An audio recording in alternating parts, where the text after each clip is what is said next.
I want you to look at these faces. All of them are faces of daughters of freed slaves or of girls who were slaves themselves. Picture their faces in your mind as I talk to you today. Hi, I'm Callie Patteson. I'm a freshman at St. Thomas Aquinas High School right here in Dover, New Hampshire. Today, I'm here to tell you that you can make a difference.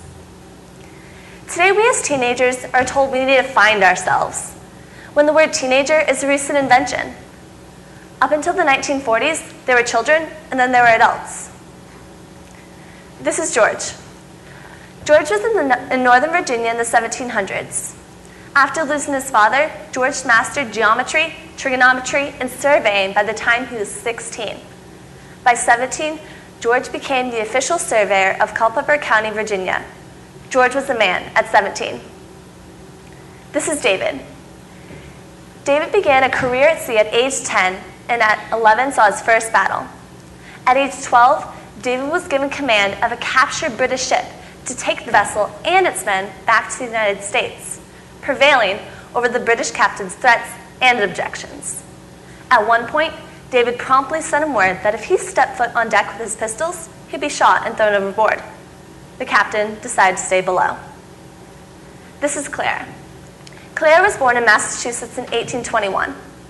When her older brother David fell from the roof of a barn and was seriously injured when she was 11 years old, she surprised everyone by demonstrating all the qualities of an experienced nurse in the sick room. By age 14, she became the nurse for her father's hired man, and then to more as the epidemic spread. By 17, she became a successful school teacher with over 40 students, some nearly as old as she. All three of these young people were given increasing levels of responsibility at early ages. They not only survived, they rose to the occasion. We don't need to be tall, strong, or old to do something. We just need to be willing. George Washington, Claire Barton, and David Farragut are known today for the things that they did as adults, when in reality, it's the things that they did as teenagers that got them there. I read these three stories in a book called Do Hard Things by Alex and Brett Harris. These stories inspired me to find a job of people to help or make a difference in their lives. In Nepal, I found just that. Last February, I went to Nepal with a local businessman who created a nonprofit organization called True Sojourners to help with freed slaves. When most people think or hear of Nepal, most people think of Kathmandu or Mount Everest. But in reality, it's more than that. It's a small country on the map squeezed in between China and India with colorful dresses and Hindu holy men. It's a place lacking clean water, mud shelters that may not last a season, and clothing that's tattered and torn. There are few cars in western Nepal along the Indian border. Ox-drawn carts are the most common transport. They're a version of our minivans. There's little organized commerce there either. Often the whole family is engaged in the business. These treats they're making here tasted amazing. As amazing as they are, this family still earns less than the global poverty line of $2 a day. In March of 1998, a British article caught the eye of local New Hampshire businessman Mary Nerona. This article soon led to Mr. Nerona's involvement with freeing the slaves and helping their families. After Mr. Nerona freed an initial 42 families, the government outlawed slavery. Not only did he free these families, but he helped buy them land to start their new lives on the right foot. Slavery in Nepal was pronounced illegal only 5 years ago. However, the problem of slavery has not stopped. One of the forms it takes is through sex trafficking. 100,000 to 200,000 Nepalese have been trafficked to India alone. An additional 5,000 Nepali girls are trafficked each year. The estimated age for a young Nepali girl to be trafficked is 12 to 18. These girls are vulnerable due to economic opportunities, illiteracy and low education, and socioeconomical and cultural status. They're especially vulnerable because Nepali virgins are falsely believed to cure AIDS. Most victims were lured with promises of better jobs, false marriage proposals, and approaching families to sell their daughters to pay off debt. To help with the illiteracy and low education problem, we went to Nepal and worked at 2 schools and taught English. The 2 schools we worked at were Premnagar School and Grace School. Since my trip to Nepal, a middle school has now been built at both of these 2 schools, and a 3rd school has been built in further western Nepal in Kitchehi. My dad and I worked with the 3rd, 4th, and 5th graders at these 2 schools. The team we went with helped and worked with all the other grades as well. One of the ladies who came with us taught the teachers how to teach English. It's our hope that by teaching them English, especially the young girls, we can give them a valuable skill that will be of value to their families and help reduce the risk of entering the sex trade. How do we teach English? We use the works of Dr. Seuss. We would read a book with them to help them with their phonics. The repetition of these similar sounds helped them a lot with their pronunciation and articulation. I saw much improvement while I was there.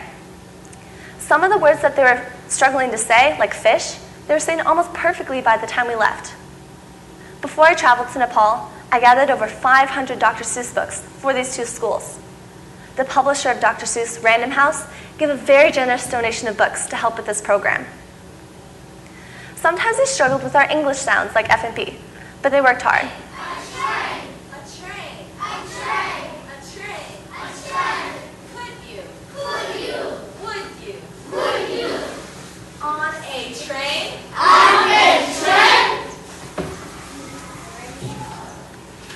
Not on a train. Not on a train. Not in a tree. Not in a tree. Not in a car. Not in a car.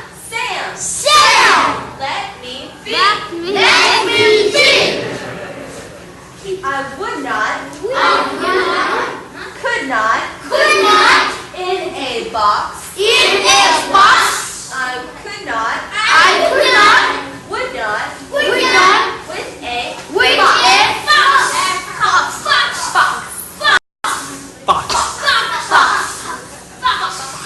I will not eat. I will not eat them with a mouse. I will not eat. I will not eat them in a. Many of the children have a hard time getting to school during the monsoon season. It's very difficult to cross the rivers, even in boats. To help reduce the risk of death, Mary and Ramona's team built a zip line across one of the main rivers for the children to use during the monsoon season. Earlier, I showed you a picture of several of these amazing young girls. Now, I want to tell about just one of them. Isa is the first generation of her family born free. Her great-grandparents, grandparents, and parents were all born into slavery. Her family was one of the families that was bought out of slavery. Because of this simple action, Isa was born a free citizen, has the opportunity to go to school, get an education, and get a decent job. The joy in her face is evidence of a life unknown to her parents, a freedom they've only just begun to experience. They now have a place of their own and a land they can farm. You can find Isa by going to the house where the garlic grows, as she told us when we were there. Before I leave, I have a call to action for you.